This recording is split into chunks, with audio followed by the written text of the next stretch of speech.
సీరియల్లో సినిమాలో నటించాలనుకుంటున్నారా? అయితే వెంటనే మా యాక్టింగ్ స్కూల్లో జాయిన్ అవ్వండి. అన్న నాకు మస్తు భయం వేస్తుంది అన్న, జర ఏమనుకోకుండా నన్ను మా ఇంటి దగ్గర దింపేయండి, లేకుంటే ఎక్కడ ఎక్కించుకున్నారు అక్కడనే దింపేసేయండి అని బతికిలా అన్నారు మేడం. ఏ టైం అమ్మా? ఏ టైం అవుతుంది అప్పుడు? నైట్ 8, 9 అవుతుంది మేడం. అయిపోయిన తర్వాత చెప్పమ్మా. సైలెంట్ గా నేను చెప్పినట్టు చేసినావా బతికి ఇంటికి వెళ్తావు, లేకుంటే మాత్రం నీ పని మామూలుగా ఉండదు చూడ అని తీసుకెళ్లి నన్ను లాక్కెళ్ళి ఎలా అంటే అలా నన్ను పాడు చేసేసారు మేడం. అన్న నీ ప్లీజ్ అన్న, మీకు కాలు పట్టుకుంటా అట్లా చేయకండి అన్న. నాకు అసలు నీకు ఎట్లా అనిపిస్తుంది? నీ చెల్లెల్లాగా అనిపించట్లేదు అంటే ఎవరివే నువ్వు నా చెల్లెలే ఎందుకైతావే, నువ్వేనా నా అమ్మగా పుట్టినవా అని అడిగిండు. ఎవరికి చెప్పలా? ఎవరికి చెప్పలేదు మేడం. మా మమ్మీ చెప్పొద్దు అన్నది, ఎవరితో చెప్పొద్దు, నీ ఫ్రెండ్స్ తో కూడా ఎవరితో ఇట్లా చెప్పొద్దు. ఎందుకు నువ్వు భయపడతావు? అస్సలు భయపడకమ్మా. ఫస్ట్ ఆఫ్ ఆల్ వాడు ఎక్కడున్నాడో చెప్పు, నేనే వెళ్ళి కాళ్ళు చేతులు ఎరగొట్టి వస్తా. దుర్మార్గుడు. నాతో ఎక్స్పీరియన్స్ బాగుందా, మీ ఆయనతో బాగుందా అన్నట్టు మాట్లాడుతున్నాడు.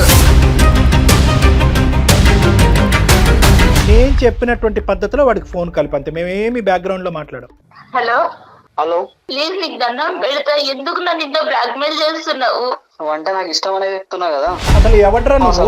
మీకేం సంబంధం ఏ సార్? సంబంధం ఉందో లేదో తర్వాత తేల్చుకుందాము. నువ్వు ఎక్కడున్నావు చెప్పు ఫస్ట్. అసలు నువ్వు ఎవడు? అసలు ఏం చేసావు ఈ అమ్మాయితో చిన్నప్పుడు? అవసరం లేదు కదా సార్. పర్సనల్ బొక్క ఏంద్రా మాట్లాడేది నువ్వు? నా ఇష్టం సార్, నాకు నాకు కావాలనుకున్నప్పుడు కావాలనుకుంటున్నా. ఊసలు లెక్క పెట్టలేదు నువ్వు ఇప్పుడుకొచ్చి. హలో, మక్కులు ఎరదంటారు. చూసుకున్నాం సార్, ఏం చేస్తారో చేసుకోండి సార్. ఏం చేస్తారో చేసుకోవాలట కళ్యాణ్ ఏం చేస్తారో చేసుకోండి. నీకు ఒక తల్లి, ఒక అక్క, ఒక చెల్లి ఉందా? నువ్వు మనిషివా? చిచ్చి, అసలు మాట్లాడటానికి మాటలు రావట్లేదు నాయన. మాట్లాడటం ఏం లేదు. ఓకే సార్, మీతో కూడా నేను మాట్లాడాల్సిన అవసరం లేదు సార్. Right sir. నమస్తే కళ్యాణ్ గారు. కళ్యాణి గారు, స్రవంతి మనకి మెయిల్ చేశారండి. అయితే ఇక్కడ ఇంకొక చిన్న విషయం చెప్తున్నానండి, ఎందుకంటే మనం ఆ అమ్మాయి వివరాలు గోప్యంగా ఉంచాలి కాబట్టి పేరు కూడా నేను మార్చాను కళ్యాణ్ గారు. అమ్మాయి పేరు వేరే ఉంది. సో ఎందుకు మనం తెర మీద చెప్పటం, అందరికి తెలిసేలాగా చేయటం అన్నా, ఎందుకంటే ఆడపిల్ల జీవితం కదండి. తన చిన్ననాటి కథ అది మళ్ళీ ఇప్పుడు రిపీట్ అవుతోంది. సో ఆ అమ్మాయికి అసలు ఏం చెయ్యాలి, ఎవరితో మాట్లాడాలి, ఎవరితో చెప్పుకోవాలి, చాలా వరకు ఫేస్ చేస్తున్న ఇష్యూ కళ్యాణ్ గారు. ఇది మీకు కొంత అవగాహన వచ్చి ఉండొచ్చు. ఎందుకు అసలు అమ్మాయి మాటల్లోనే వినేద్దాము. సో ఒకసారి కాల్ చేసేస్తానండి. హలో. హలో, స్రవంతి గారండి? అవునండి. నేను జయానమ్మ, అందమైన జీవితం ప్రోగ్రామ్ నుంచి, సుమన్ టీవీ నుంచి కాల్ చేస్తున్నాను. అవునా మేడం, థ్యాంక్స్ మేడం, మీరే నాకు కాల్ చేస్తున్నారు. అవునమ్మా, అవునవును. బాగున్నావు తల్లి? అసలు బాలేదు మేడం, మాట వరుస చెప్పడానికి కూడా అసలు బాలేదు మేడం. అర్థమవుతోందమ్మా. అయితే నాతో పాటు డాక్టర్ కళ్యాణ్ చక్రవర్తి గారు ఉన్నారు స్టూడియోలో. ఒక్కసారి ఆయనతో మాట్లాడతాలి, నీకు మంచి సలహా ఇస్తారు. నువ్వే చెప్తావు నాకు చాలా మనసు ఊరట కలిగిందని. ఓకే? ఓకే మేడం, అలాగే మేడం. ఓకే అమ్మా, సుమా మాట్లాడు. చెప్పమ్మా, ఏంటి సమస్య? సార్ నా పేరు శ్రవంతి సార్. స్రవంతి, నాకు ఎలాంటి ప్రాబ్లం ఉందంటే చెప్పుకుంటే తీరలేనంత ప్రాబ్లం ఉంది సార్. నిజంగా అసలు మీరు నాకు కాల్ చేస్తారు అనుకోలేదు, బట్ ఇప్పుడు మీరు కాల్ చేసి మాత్రం చాలా హెల్ప్ చేశారు సార్. చెప్పు నాన్న, సమస్య తప్పకుండా అమ్మా. నీ వయసు ఎంతమ్మా? 22 సార్. 22. చెప్పమ్మా, సమస్య ఏంటో చెప్పు. మ్యారేజ్ అయిందా? సార్ నేను 9th క్లాస్ లో ఉన్నప్పుడు మా ఫ్రెండ్ ఇంటికి ఇట్లా కంబైన్ స్టడీస్ కోసం వెళ్ళేదాన్ని సార్. వెళ్తుంటే ఒక రోజు చాలా లేట్ అయిపోయింది. చాలా లేట్ అయిపోయిందని నేను వస్తున్నాను సార్. దారిలో వస్తుంటే ఎవరో ఫాలో అవుతున్నట్టు అనిపించింది నాకు. ఎవరో ఫాలో అవుతున్నట్టు అనిపిస్తే ఇంకా కొంచెం ముందుకు రాగానే ఒక ఆటో ఉంది సార్.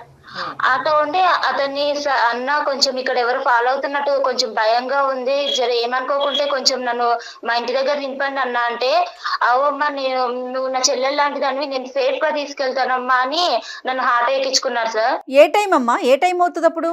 నైట్ 8, 9 అవుతుంది మేడం. అయిపోయిన తర్వాత చెప్పమ్మా.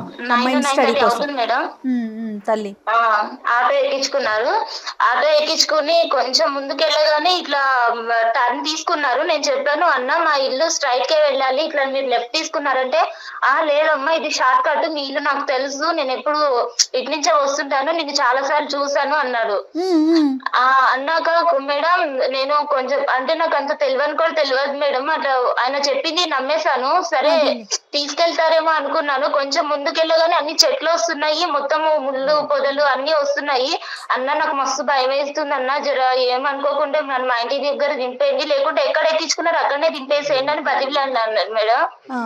బతిలాడితే కూడా లేదు, నువ్వు ఇప్పుడు అరిచినావు అంటే మాత్రము నీకు మామూలుగా ఉండదు, నాది ఎట్లా ఉంటుందో చూపిస్తాను, నీకు చావు ఎట్లుంటుందో అట్లా చూపిస్తాను, సైలెంట్ గా నేను చెప్పినట్టు చేసినావా బతికి ఇంటికి వెళ్తావు, లేకుంటే మాత్రం నీ పని మామూలుగా ఉండదు చూడ అని తీసుకెళ్లి నన్ను లాక్కెళ్ళి ఇలా అంటే అలా నన్ను పాడు చేసేసారు మేడం.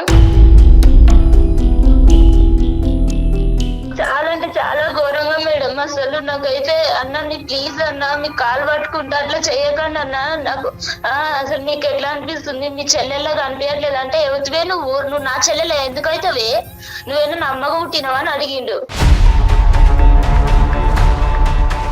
ఎట్లా అంటే అట్లా ఘోరంగా పాడు చేసిండు మేడం. చేసినాక మళ్ళీ నువ్వు ఎవరికైనా చెప్పినావంటే మాత్రం నిన్ను ఇంకా రెండో రోజు నువ్వు మీ అమ్మని చూడవు, మీ ఇంటిని చూడవు, రెండో రోజు తీసుకెళ్లి చంపేస్తాను, ఈసారి నువ్వు ఇంకోసారి ఇట్లా ఇటు నుంచి వెళ్తావు, నేను రోజు నేను పాలైతేనే ఉంటాను, నువ్వు ఎవరికైనా చెప్పినట్టు తెలిసినా లేదంటే నన్ను చూపించినట్టు తెలిసినా నువ్వు ఆ రోజు లాస్ట్ నీకు లైఫ్ ఉండదు, ఇంకా నేను ఆ రోజు చంపేస్తానని బెదిరించింది మేడం.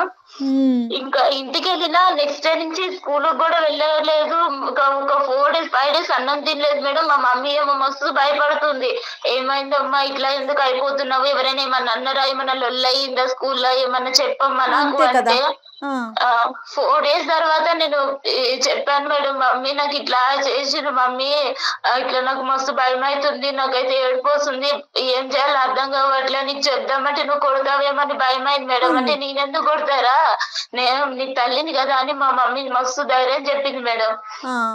వాడిని చూపించి అన్నది కానీ నాకు ఆ తర్వాత నుంచి వాడు కనిపించలేదు మేడం. తర్వాత నుంచి కనిపించలేదు. మా మమ్మీ ఆ ఇయర్ మొత్తము ఇంకా నాకు అలానే బ్రతకగా ఇక సరిగా తినకుండా స్కూల్ కాటికి అమ్మే తీసుకెళ్లేదా తల్లి నిన్ను? మొత్తం మా మమ్మీ మేడం ఆ రోజు నుంచి నెక్స్ట్ డే నుంచి మా మమ్మీ జాగ్రత్తగా చిన్న పిల్లలు పట్టుకుని వెళ్ళి స్కూల్ కి దగ్గర దింపి స్కూల్ నుంచి తీసుకొచ్చేది మేడం. భయం అయ్యి ఆఖరికి మా డాడీ కూడా ఇవన్నీ తెలియదు. మా తమ్ముడు ఉన్నాడు మేడం, నాకు ఒక తమ్ముడు ఉన్నాడు, తమ్ముడు కూడా తెలియదు మేడం. ఎవరికి చెప్పలా? ఎవరికి చెప్పలేదు మేడం. మా మమ్మీ చెప్పొద్దు అన్నది, ఎవరితో చెప్పొద్దు, నీ ఫ్రెండ్స్ తో కూడా ఎవరితో ఇట్లా చెప్పొద్దు, వద్దమ్మా ఇవన్నీ అని మా మమ్మీ నాకు చాలా ధైర్యం చెప్పింది మేడం. మా డాడీ కూడా ఇచ్చి ఎప్పుడైనా సరే మా మమ్మీయే తీసుకొస్తుంది మేడం. ఆ ఇయర్ అంతా అట్లా అయిపోయింది. ఇక 10th అయిపోయినాక డైరెక్ట్ నన్ను హాస్టల్ వేసేసారు మేడం. హాస్టల్ వేసాక ఇంకా డిగ్రీ వరకు కంప్లీట్ చేశాను. మా మమ్మీ నాకు ఇక డిగ్రీ అయిపోయాక పెళ్లి చేసుకుంది కానమ్మా, ఇంకా చదువు అయిపోయింది కదంటే, లేదమ్మా నాకు పెళ్ళొద్దు, ఏమొద్దు, నాకు అసలు ఇలా అయిపోయింది, వాళ్ళకి తెలిస్తే ఎవరికైనా తెలిస్తే మళ్ళీ తర్వాత అసలు మేడం చాలా అంటే చాలా అసలు అది నా మైండ్ లో ఎలా నాటుకుపోయిందంటే నన్ను అంత ఘోరంగా చేశారు మేడం వాడు ఆ రోజు.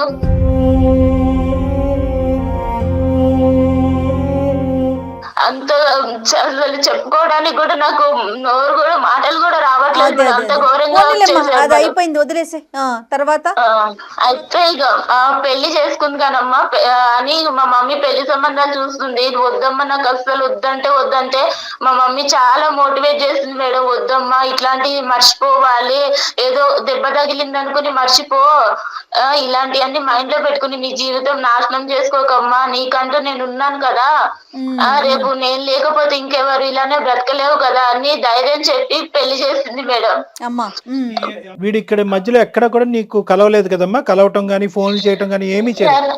ఆ తర్వాత అసలు ఒకసారి ఇట్లా అయిపోయినాక ఇంకెప్పుడు వాడి మొహం కూడా నేను చూడలేదు, నాకు ఎప్పుడు కలవలేదు సార్. ఓకే సరేనమ్మా. పెళ్లి అయిందమ్మా, పెళ్లి అయిన తర్వాత ఏమైంది? పెళ్లి అయిపోయినాక మా హస్బెండ్ మాకు చాలా మంచివాడు సార్. అంటే ఇవన్నీ ఏం తెలియదు, మా మమ్మీ చెప్పొద్దు అన్నది నేను చెప్పలేదు సార్. తర్వాత కొంచెం మంచిగా చూసుకున్నాను. ఒక 7 months వరకు మా ఆయన దగ్గరికి వెళ్ళాలంటేనే నాకు చాలా భయం అయింది సార్. మా అమ్మకి చెప్తే మా అమ్మ అన్నది కొంచెం చిన్న పిల్ల కదయ్యా, ఏం అనుకోకు, కొంచెం అడ్జస్ట్ అవ్వు, రాను రాను తెలుసుకుంటది అని మా మమ్మీ సర్ది చెప్పేది మా ఆయనకు కూడా.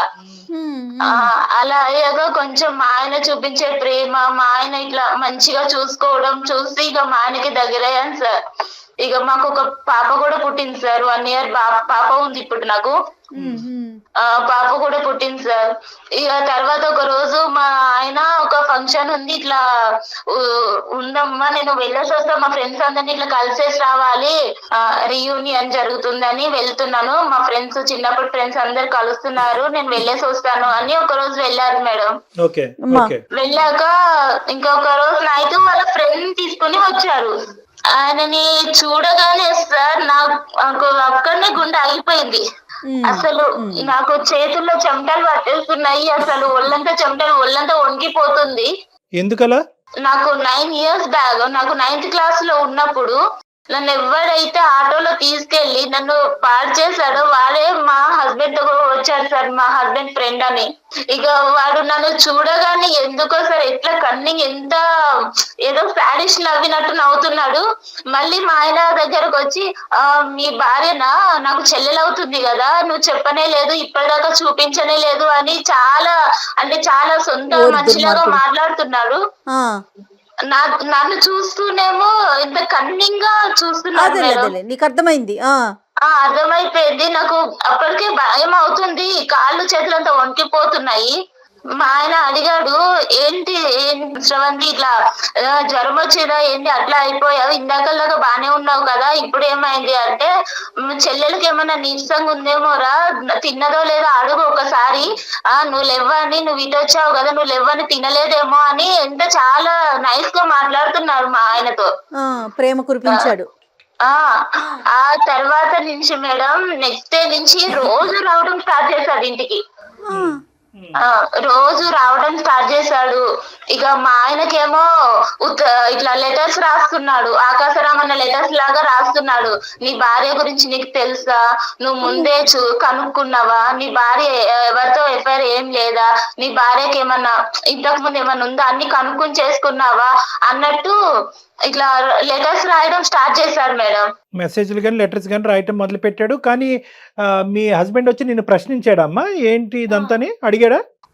ఒకసారి అడిగాడు సార్, ఇట్లా ఏమై ఇట్లా లెటర్స్ వస్తున్నాయంటే, నాకు తెలియదండి, ఇట్లా ఇవన్నీ నాకెలా తెలుస్తుంది, నేను చిన్నప్పటి నుంచి మా అమ్మ దగ్గరనే పెరిగాను, తర్వాత హాస్టల్కి వెళ్ళిపోయాను, నాకు ఇలా ఎవరు కూడా తెలియదు, అలా మీరు ఎలా అనుకుంటారు, ఎవరో రాసిన ఉత్తరాలు బట్టి అని అడిగాను. అడిగితే సరేలే అంటున్నారు, కానీ రోజుకు ఒక లెటర్ వస్తుంది సార్. కాదమ్మా శ్రవంతి, నువ్వు ఇప్పుడు మనకు ఏంటంటే మనకి ఇక్కడ చిన్న అదృష్టమా ఏంటి అనేది తెలియదు, కానీ మీ భర్త మంచివాడు అనేటటువంటి ఒక మాట నువ్వు నాకు చెప్పావు కాబట్టి నేను చాలా హ్యాపీగా ఫీల్ అయ్యాను. నీ భర్తకి నువ్వేంటో తెలుసు, నీకు నువ్వు భర్త ఏంటో తెలిసినప్పుడు ఇప్పటికైనా కూడా గుట్టిప్పి ఇది జరుగుతుందని చెప్పుంటే సరిపోద్ది కదా, ఎందుకు భయపడ్డావు? సార్ ఇప్పుడు నేను ఇప్పుడు చెప్తే ఎలా సార్, పెళ్ళి అవ్వక ముందో పెళ్లి తర్వాత ఫస్ట్ చెప్పుంటే ఆయన నన్ను అర్థం చేసుకునేవారేమో. ఇప్పుడు వీడు కళ్ళ ముందుకు వచ్చాక ఇప్పుడు చెప్తే మోసం చేస్తాను అన్నదా సార్? అమ్మ ఇక్కడ ఏంటంటే వాడికి ఇప్పుడు ఎవడైతే ఈడు ఉన్నాడో ఈ దొంగనా డాష్ గాడు, వీడు బాగా స్టడీ చేశాడు చిన్నప్పటి నుంచి, మీ హస్బెండ్ని స్టడీ చేశాడు, ఎందుకంటే చిన్నటి స్నేహితుడు, ఇతను చాలా మంచోడు, ఇతను నోట్లో నాలుగు లేదు అనేది అక్కడ స్టడీ చేశాడు. ఇక్కడ ఏమొచ్చి నువ్వు బాధితురాలు పొజిషన్లో ఉన్నావు కాబట్టి అప్పుడు గుట్టు ఇప్పందని ఇప్పుడు ఎందుకు గుట్టు ఇప్పుతావు అనేటటువంటి ఉద్దేశం ఎంతో ఏంటంటే రెండు వైపుల నుంచి వాడికి అడ్వాంటేజ్ అయిపోయింది. అడ్వాంటేజ్ అవటం వల్ల ఏమవుతుందంటే సెకండ్ అటెంప్ట్ లోకి వచ్చాడు ఇప్పుడు. ఫస్ట్ అటెంప్ట్ లో మానభంగం చేశాడు, సెకండ్ అటెంప్ట్ లో ఇంకో అటెంప్ట్, అంటే నీ దరిదాపుల్లోకి వచ్చేస్తున్నాడు అనమాట, మళ్ళీ ఎంట్రీ ఇస్తున్నాడు వాడు. ఇస్తున్నాడు సార్. ఆయన నాకు కాల్ చేశాడు, వాడు నా నెంబర్ మా హస్బెండ్ నుంచి తీసుకున్నారో ఎట్లా తీసుకున్నాడో నాకు కాల్ చేశాడు. చేసి ఏంటి బాగున్నావా, అన్ని మర్చిపోయావా, కొత్తగా మళ్ళీ నీకు కొత్త ఎక్స్పీరియన్స్ అవుతుందా అని, ఎలా అంటే అలా చండాలంగా మాట్లాడుతున్నాడు. నాతో ఎక్స్పీరియన్స్ బాగుందా, మీ ఆయనతో బాగుందా అన్నట్టు మాట్లాడుతున్నాడు. నేను చెప్పాను, మా ఆయనకు చెప్తాను నువ్వు ఇలాంటి పనులు చేసావంటే, అంటే ఒకసారి చెప్పి చూస్తా నేను కూడా అని బెదిరిస్తున్నాడు.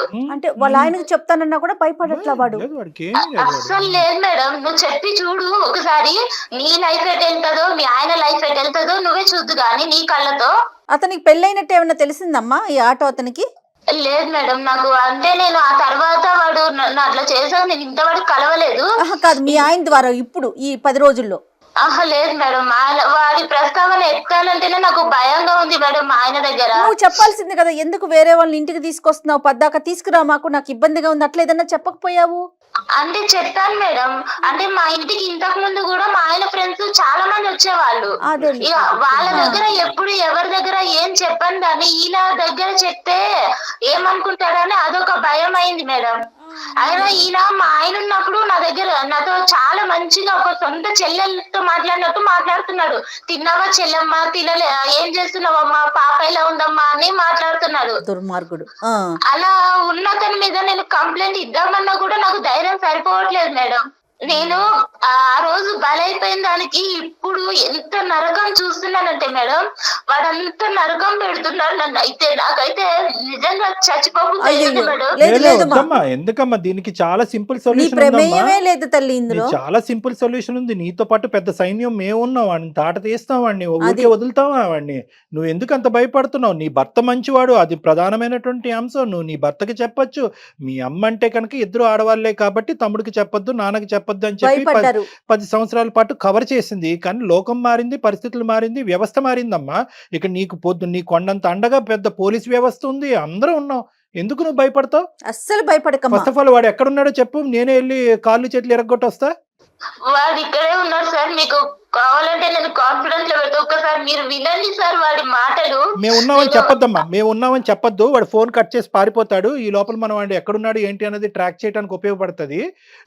నువ్వు మామూలుగా మాట్లాడి ఏమీ లేనట్టుగానే అందమైన జీవితం అని మా ప్రోగ్రామ్ గురించి ఏమీ చెప్పొద్దు నువ్వు. ఓకే, నువ్వు సింపుల్ గా ఏంటంటే నువ్వు రెగ్యులర్ గా మాట్లాడుతున్నట్టుగానే ఎక్కడున్నావు, ఏం చేస్తున్నావు అన్నట్టుగా మాట్లాడి నన్ను వదిలేసేవా, నన్ను ఇబ్బంది పెట్టద్దు, మీరు రెగ్యులర్ గా ఏదైతే మాట్లాడతారో అది మాట్లాడు.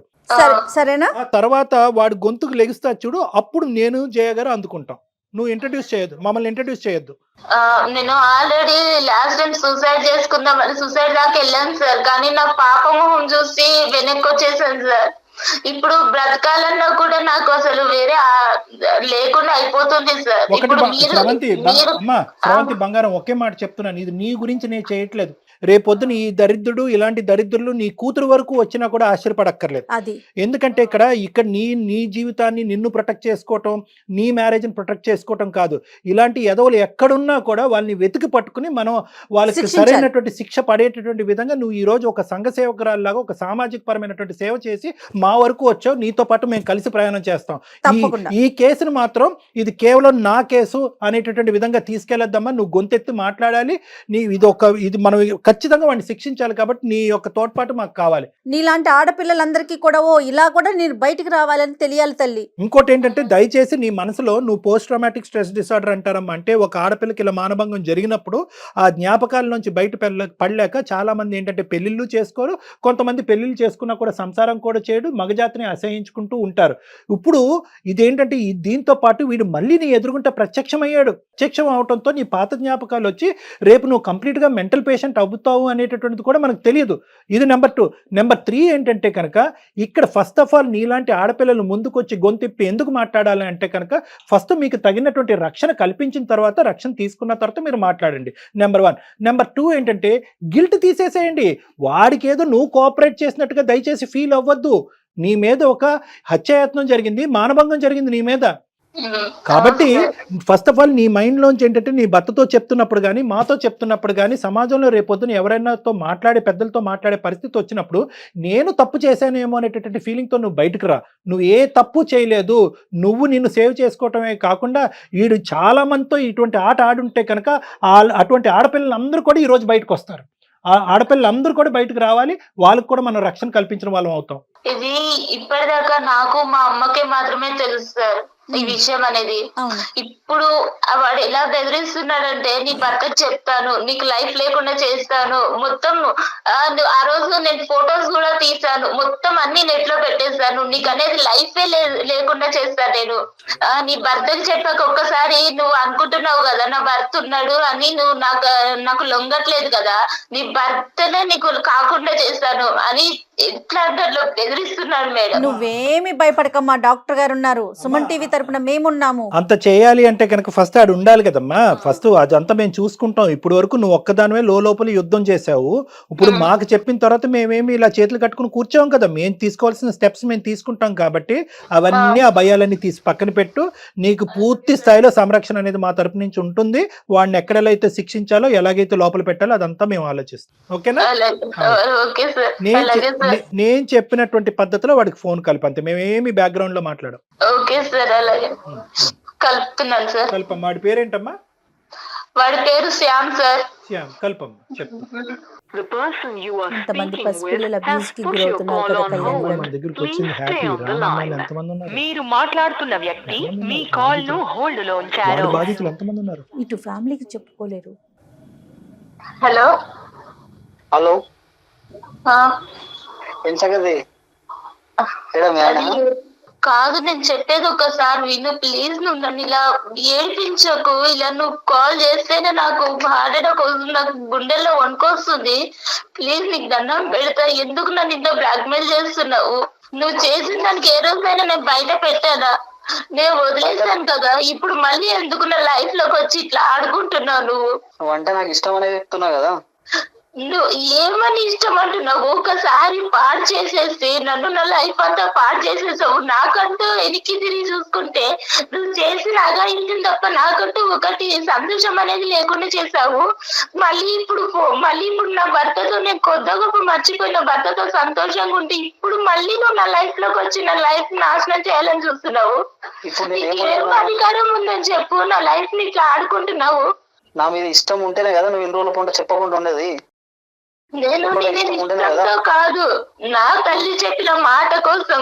మా అమ్మ వద్దమ్మా ఆడపిల్ల జీవితం బయటికి వెళ్తే అల్లరవుతుందని మా అమ్మ నాకు చెప్పిన మాట కోసం నేను చెప్పలేదు. నాకు అవన్నీ సంబంధం లేదు. ఒప్పుకుంటున్నావా లేదా? నీ బండారం మొత్తం బయట పెడతా, మీ ఆయనకు మొత్తం చెప్పేస్తా. నేను నీకు దండం పెడతా, ఇలాంటి అన్ని చెయ్యకు ప్లీజ్. నన్ను వదిలేసాయి. అవన్నీ నాకు సంబంధం లేదు. నేను నిన్ను కోరుకుంటున్నా, ఒక్కసారి నువ్వు కావాలని కోరుకుంటున్నా. నువ్వు వస్తావా లేదా? నేను రమ్మంటావా నన్ను? నేను రాలేదు. నీకు దండం పెడతా ప్లీజ్. ఇంత రిక్వెస్ట్ చేస్తున్నాను కదా. చిన్నప్పుడే నువ్వు నచ్చినావు. ఇప్పుడు నువ్వు ఇంకా చాలా అందంగా ఉన్నావు. ఇప్పుడు నువ్వు కావాలని కోరుకుంటున్నా. లేదు అంటే నీవన్నీ నా దగ్గర ఉన్నాయి. అన్ని బండారం మొత్తం బయట పెట్టేస్తా నేను. మీ ఇంట్లో ఆడవాళ్ళు ఉండరా? నీకు అమ్మ అక్క చెల్లి ఎవరు లేరా? అవన్నీ నీకు సంబంధం లేదు. నువ్వు ఒప్పుకుంటున్నావా లేదా? నీ అన్ని బయట పెట్టమంటావా? ఏం బయట పెడతావు? చచ్చిపోమంటావా చెప్పు. ఎందుకు ఇంత ఏడిపిస్తున్నావు? నేనేమన్నా అన్యాయం చేస్తానా నీకు అసలు? నేనంటే ఇష్టం ఉంటేనే కదా నువ్వు ఇన్ని రోజుల పాటు సైలెంట్ ఉన్నది. నేను అంటే ఇష్టం ఉండి కాదు సైలెంట్ గా ఉన్నది. నా భర్త మీద గౌరవంగా నేను సైలెంట్ గా ఉన్నాను. ఇప్పుడు నేను కావాలనుకుంటున్నా.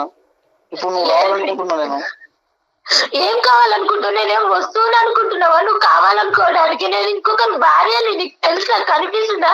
ఇంటికి వచ్చినప్పుడల్లా చెల్లెమ్మ అని పిలిచి నా భర్త ముందు నీకు అలా ఎలా మాట్లాడాలనిపిస్తుంది? నేను ఇలానే ఉంటా. నాకు కావాలనుకుంటున్నా. నువ్వు ఇప్పుడు అందంగా ఉన్నావు కాబట్టి నువ్వు కావాలనుకుంటున్నా. అప్పుడు నీ చెల్లి అందంగా ఉంటే ఎవరి దగ్గరికైనా పంపిస్తావా? నాది ఇంతే, నేను ఇంతే, నా వరుసని ఇంత. నీకు ఇష్టం వచ్చినట్టుంటే సరిపోతుందా? వేరే వాళ్ళు ఇష్టాలు అర్థం చేసుకోవా? వేరే వాళ్ళ బ్రతుకులు నాశనం అయిపోతాయి అని ఆలోచించుకోవా? ఒప్పుకుంటున్నావా లేదా? ఒకటి చెప్పు ప్లీజ్. నీకు దండం పెడతా. నన్ను వదిలేస్తే ఏం ఒప్పుకోవాలి? నాకు భర్త ఉన్నాడు, పాప ఉంది. వచ్చేసి నీ ఇష్టం, నీ లైఫ్ నీ ఇష్టం. ఏం ఇష్టము? నా బ్రతుకే నాశనం చేసేసరికి ఇంకా ఏమి ఇష్టం ఉంటుంది? ఇంకా నాశనం అయిపోతుంది, ఇంకా గలీజ్ అయిపోతుంది. మరి ఇవన్నీ మీ ఆయన ఇంకా ఘోరం అయిపోతుంది. మరి హలో బాబు. హలో బాబు. హలో, ఎవరు సార్? నేనా? నువ్వెవరు చెప్పు. నీ పేరేంటి? సార్ నా పేరు శ్యామ్ సార్. రైట్. ఓకే, నా పేరు డాక్టర్ కళ్యాణ్ చక్రవర్తి. నేను సుమన్ టీవీ అందమైన జీవితం నుంచి మాట్లాడుతున్నాను. మీకేం సంబంధం సార్? అమ్మాయి అదే సంబంధం ఏంటి అన్నది నేను చెప్తాను. ఇప్పుడు వరకు ఆ అమ్మాయి గొంతిప్పలేదు. ఇప్పుడు గొంతిప్పి మాట్లాడింది. ఆ అమ్మాయి తరపున మేము ఉన్నాము. అసలు ఎవడ్రా నువ్వు? ఎవడు నువ్వు అసలు? మీకేం సంబంధం? ఏ సంబంధం ఉందో లేదో తర్వాత తేల్చుకుందాము. నువ్వు ఎక్కడున్నావు చెప్పు ఫస్ట్. అసలు నువ్వు ఎవడు? అసలు ఏం చేసావు ఈ అమ్మాయితో చిన్నప్పుడు? అవసరం లేదు కదా సార్. పర్సనల్ బొక్క ఏంద్రా మాట్లాడేది నువ్వు? నీకెందుకు సార్, తన పర్సనల్, మా ఏయ్, లైఫ్ మా ఇష్టం. నీకేంటి ఏం మాట్లాడుతున్నావు నువ్వు ఏం చేసావు ఈ అమ్మాయితో చిన్నప్పుడు? ఇప్పుడు ఏం చేస్తున్నావు? ఎంతమంది ఆడవాళ్ళు నీ లిస్ట్ లో ఉన్నారు? ఎంతమంది ఆడవాళ్ళతో జీవితాలతో నువ్వు ఆడుకుంటున్నావు? ఎంతమంది ఆడవాళ్ళని మానభంగం చేస్తావు? ఎంతమంది ఆడవాళ్ళని బ్లాక్ మెయిల్ చేస్తున్నావు? నా ఇష్టం సార్. ఊసలు లెక్క పెట్టలేదు నువ్వు ఇప్పుడుకొచ్చి. హలో, మక్కులు ఎరదంటారు ఎవరనుకున్నావు? ఎవరు సార్? చూసుకుందాం ఏం మాట్లాడుతున్నావు నువ్వు? చూసుకుందాం సార్, ఏం చెప్తారో చేసుకోండి సార్. ఏం చేస్తారో చేసుకోవాలట కళ్యాణ్ ఏం చేస్తారో చేసుకోండి.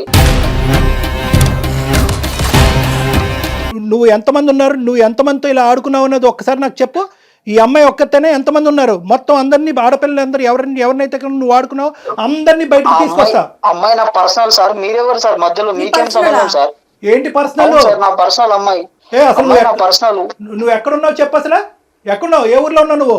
నీ మొత్తం నీ వాయిస్ అంతా రికార్డ్ అవుతుంది. నువ్వు ఎక్కడున్నావు మొత్తం అంతా ట్రాక్ చేస్తున్నావు. నీ లొకేషన్ తెలుసు. కానీ సార్ భయపడేది లేదు, సమస్యలే, భయపడే సమస్య. అదే నీ సంగతి ఏంటో మేము తెలుస్తాము. నీతో ఒక్క నిమిషం కూడా ఇంకెక్కువ మాట్లాడవలసినటువంటి అవసరం లేదు. ఏమయ్యా, నీకు ఒక తల్లి, ఒక అక్క, ఒక చెల్లి ఉందా? నువ్వు మనిషివా? మొత్తం బయట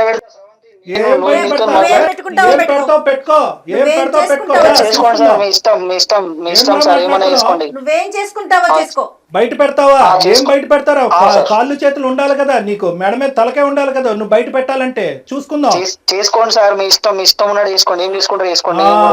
అది ఇప్పుడు దారిలోకి వచ్చి నీ పని చెప్తా ఉండు. అసలు నువ్వు ఫోన్ చేసుకోండి సార్, నీతో అసలు ఒక్క నిమిషం కూడా మాట్లాడటం లేదు. లొకేషన్ కూడా ట్రాక్ చేసాము నీకు. ఇప్పుడే పోలీసులు వస్తారు. నీకు నువ్వు ఎలా బతికి బయట పడతావో చూద్దాం. కాదు శ్యామ్, అసలు నువ్వు మనిషివేనా? ఉన్న బంధాలు, విలువలు అన్ని ఇంత దిగదా? చిచి, అసలు మాట్లాడటానికి మాట్లాడటం ఏం లేదు. మీతో కూడా నేను మాట్లాడాల్సిన అవసరం లేదు సార్. Right sir. వాడేం మనిషి కళ్యాణ్ గారు? అసలు బైక్ కూడా లేదా మనిషికి? మేడం ఇప్పుడు వాడు ఏంటంటే ఈ అమ్మాయితో ఒక్కటే. శ్రవంతి నువ్వు లైన్ లో ఉన్నావమ్మా? లైన్ లోనే ఉన్నాను సార్. పెట్టేశాడు కదా అతను? పెట్టేశారు మేడం. చూసారా సార్ మీ ముందు ఎలా మాట్లాడుతున్నాడు? అమ్మ, ఇది సుమన్ టీవీ వరకు శ్రవంతి తీసుకొచ్చినటువంటి ఒక కథ మాత్రమే. ఇలాంటి ఎన్ని కథలు ఉన్నాయేమో అన్నట్టు నాకు అనిపిస్తుంది. ఎందుకంటే కనుక మనం ఎందుకు ఎవరినైనా క్రానిక్ అఫెండర్ అని మనం ఎప్పుడు అంటాం? పీడోఫైల్స్ అంటాం. అంటే చిన్నపిల్లల్ని సెక్షువల్గా మానభంగం చేసుకుంటూ వాడుకుంటూ పెద్దవాళ్ళకి చెప్పకుండా భయపెడుతూ వాళ్ళ నోట్లో గుడ్డలు కూరేటటువంటి ఇలాంటి వాళ్ళు పీడోఫైల్స్ అంటారు. ఎందుకు వీడి గురించి ఇంత ప్రత్యేకంగా మనం ఈ రోజు మాట్లాడుకోవాలి? నాకు ఎందుకు అంత స్థాయి కోపం వచ్చిందంటే ఈ టోన్లో నేను ఎప్పుడూ మాట్లాడలేదు. ఎందుకంటే వీళ్ళందరూ చాప కింద నీరులాగా చాలా మంది ఆడపిల్లలతో కుటుంబ సభ్యుల్లోనే ఉండేటటువంటి ఎదవలు కొంత ఉన్నారు. ఈడంటే కనుక బయట ఎక్కడి నుంచో పరిచయం అయ్యి నీకు తెలిసి తెలియకుండా ముక్కు మొహం తెలియని వాడు ఆటో ఎక్కావు. నీలాంటి ఆడపిల్లలు ప్రధానంగా గుర్తుపెట్టుకోవాల్సినటువంటి ముఖ్యమైనటువంటి అంశం ఏంటంటే ఇటువంటి వాళ్ళు ఉంటారు. తస్మాత్ జాగ్రత్త. మీ ఎడం వైపు కుడివైపు ఎక్కడన్నా ఉంటారు. మీ కుటుంబంలోనే ఉంటారు, మీ స్నేహితుల మధ్యలో అన్నా ఉంటారు, స్కూల్లో అన్నా ఉంటారు, ఆటో డ్రైవర్లు, రిక్షా డ్రైవర్లు లాగా ఉండొచ్చు. తస్మాత్ జాగ్రత్త అనేది ఈరోజు నీ ద్వారా మేము అందరికీ చెప్పేటటువంటి మెసేజ్. వీడిని ఎందుకు క్రానిక్ అఫెండర్ అన్నానంటే వీడు అప్పుడు తప్పు చేశాడు. ఈ మధ్యలో అంటే నువ్వు 9 సంవత్సరాలు 10 సంవత్సరాల పాటు ఏర్పడినటువంటి గ్యాప్లో ఎక్కడ కూడా వాళ్ళు మార్పు రాలేదు. ఎందుకంటే కనుక వాళ్ళకి ఇచ్చేటటువంటి బలం ఏంటంటే మీలాంటి ఆడపిల్లలు నమ్మి అక్కడికి వెళ్ళటం అనేటటువంటి ఒక బలం అయితే మీరు మీ తల్లులు ఏంటంటే ప్రాణభయాలతో, పరువు భయాలతో ఏంటంటే ఇది గుప్పుట్లో పెట్టేసి ఇలా కప్పేస్తారు చూడు, బయట ప్రపంచానికి తెలియకుండా. అది మీ వరకు మీకు న్యాయం అనిపించవచ్చు. ఏదో జరిగిపోయిందమ్మా వదిలేద్దామమ్మా పెళ్ళి అని చెప్పి పెళ్ళి అవ్వాలనేటటువంటి దాస్తారు చూడు, అది వాళ్ళ బలం.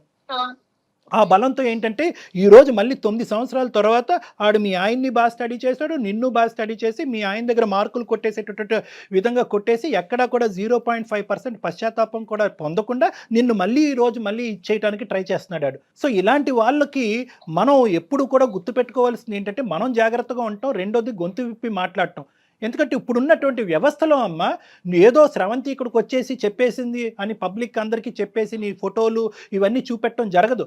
అందు గురించే ఏంటంటే చాలా గోప్యంగా ఉంటుంది. ఇలాంటి అంశాలు కూడా చాలా గోప్యంగా ఉంచుతాం అనమాట. పోలీస్ వ్యవస్థ కూడా చాలా గోప్యంగా వస్తుంది. ఇన్వెస్టిగేషన్ చాలా గోప్యంగా ఉంటుంది. మీ పరువులు ఎక్కడికి పోవు. నువ్వు అవన్నీ దాచిపెట్టేసి ఈరోజు ఆఖరికి నీ ప్రాణాల మీద తీసుకొచ్చి నీ భర్తకు కూడా చెప్పనటువంటి పరిస్థితికి తీసుకొచ్చావు.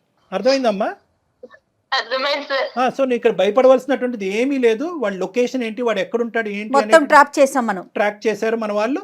సో ఇప్పుడే ఇమీడియట్గా నువ్వు ఫోన్ పెట్టేసిన తర్వాత నువ్వు ఎక్కడుంటే చెప్తే కనుక మా వాళ్ళు నీ దగ్గరకు వస్తారు, నిన్ను మా దగ్గర తీసుకొస్తారు. ఇక్కడి నుంచి మనం పోలీస్ స్టేషన్కి వెళ్దాము, తగినటువంటి కంప్లైంట్ ఇద్దాము, వాడిని వెంటనే కటకటాలు వెనకతలు పంపించేటటువంటి ప్రయత్నం చేద్దాం. దీనికల్లా నువ్వు ధైర్యంగా ఉండాలి తల్లి, అదొక్కటే నువ్వు చేయాల్సింది, నువ్వు ధైర్యంగా ఉండాలి. నువ్వు మాట్లాడాలమ్మా, మాట్లాడాలి. అంతే కదా కళ్యాణ్ గారు?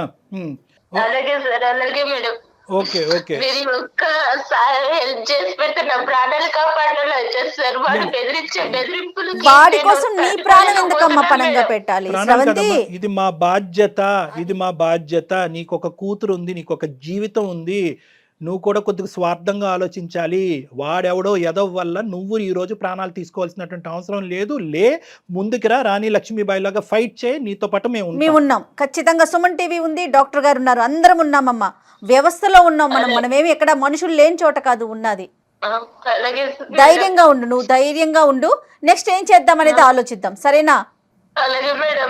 నువ్వు అసలు నీకు ధైర్యమైన ఏంటంటే సుమన్ టీవీ అందమైన జీవితానికి నువ్వు ఎప్పుడైతే మెయిల్ చేసావో అప్పుడే నీకు ధైర్యం ఉన్నట్లే. ఓకే, అర్థమైందమ్మా?